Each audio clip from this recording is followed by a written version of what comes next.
কুরআনুল মাজিদ আল ফুরকানুল হামিদ হতে একটা আয়াতে কারিমা তেলাওয়াত করেছি। আল্লাহ তাবারাক ওয়া তাআলা কোরআনের পারা নম্বর 11 আয়াত নম্বর 62 সূরা ইউনূসের মধ্যে ঘোষণা করেন, আল্লাহ ইন্না আউলিয়া আল্লাহি লা খাউফুন আলাইহিম ওয়া লা হুম ইয়াহজানুন।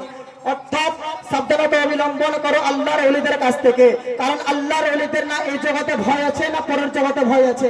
তো বেরাদরে মিল্লাত ইসলামিয়া, আল্লাহর ওলি বলতে কাকে বোঝায়, আল্লাহর ওলি বলতে কি বোঝায়, আসুন আমি আপনাদের সামনে বোঝাতে চাই। কোন আল্লাহর ওলি কোন আজকে মানুষ মুফতি মুহাদ্দিসকে বোঝানো যায় না। আল্লাহ যাদের উপরে রাজি হয়েছে তাদের কাই আল্লাহর ওলি বলা যায়, বলুন সুবহানাল্লাহ। তো বেরাদরে মিল্লাত ইসলামিয়া, গৌসে পাক যেন 12 রবিউল সানি মাসের 11 তারিখ ফাতিহা করতেন। সেই ফাতিহা করার তিনার জন্ম হচ্ছে 477 হিজরি, তিনার ইন্তিকাল হয়ে যাওয়ার পরে তিনার মুরিদগণরা যেন এই ফাতিহাকে তিনারা এখনো অবধি জাহির অবস্থায় রেখেছেন, প্রকাশ্য অবস্থায় রেখেছেন। তার কারণে আজকে বর্ণামপুর ধরতিতে আজ গৌসে পাকের ফাতিহার আয়োজনে এই প্রতিযোগিতা।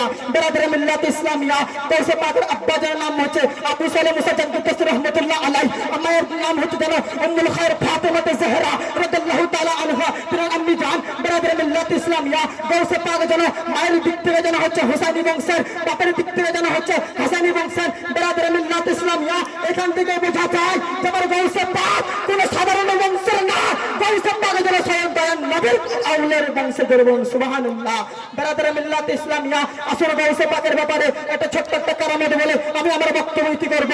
বেরাদরে মিল্লাত ইসলামিয়া, গৌসে পাক যেন একদিন ফজরের নামাজ পড়ার পর তাফসীর করতে লাগলেন, হাঁটতে লাগলেন। তিনি তার মুরিদগণকে নিয়ে যেতে যেতে নদীর ধারে যখন চলে গেলেন, যাওয়ার সময় দেখতে পেলেন একজন বৃদ্ধ রমণী মহিলা বসে বসে কান্না করছেন। গৌসে পাক তিনার মুরিদকে বললেন, এই মুরিদ চাও চাও, এই বৃদ্ধ মহিলা কিসের জন্য কান্না করছে, এই বৃদ্ধ মহিলা কি হয়েছে চাও জিজ্ঞেস করে এসো।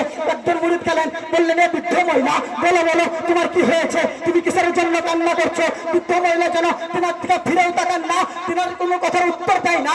একজন মুরিদ যেন ফিরে চলে আসলেন, গৌসে পাককে বলেন, হুজুর তিনি তো আমার কথার কোনো উত্তর দেয় না। দ্বিতীয় মুরিদ পাঠানো হলো, তিনিও ফিরে এলেন। তৃতীয় মুরিদ পাঠানো হলো, তিনিও ফিরে এলেন। গৌসে পাকের দিল যখন, গৌসে পাকের মন তখন, গৌসে পাক কোন চান না কোন মহিলার সাথে কথা বলতে, কিন্তু গৌসে পাক আজকে যেন স্বয়ং সেই বৃদ্ধ মহিলার কাছে বললেন, বৃদ্ধ মহিলা বলো বলো তোমার কি হয়েছে, তুমি কিসের জন্য কান্না করছো।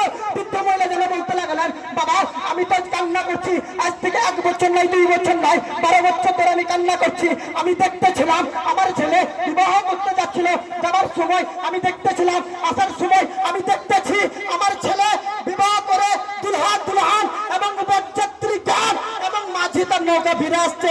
এমন সময় আল্লাহর কি কুদরতি তখন, আল্লাহর কি ভয়াবহ তখন। বেরাদরে মিল্লাত ইসলামিয়া, সেই সময় যেন একটা ভয়াবহ ঝড় এসে ভূমিকম্পের মধ্যে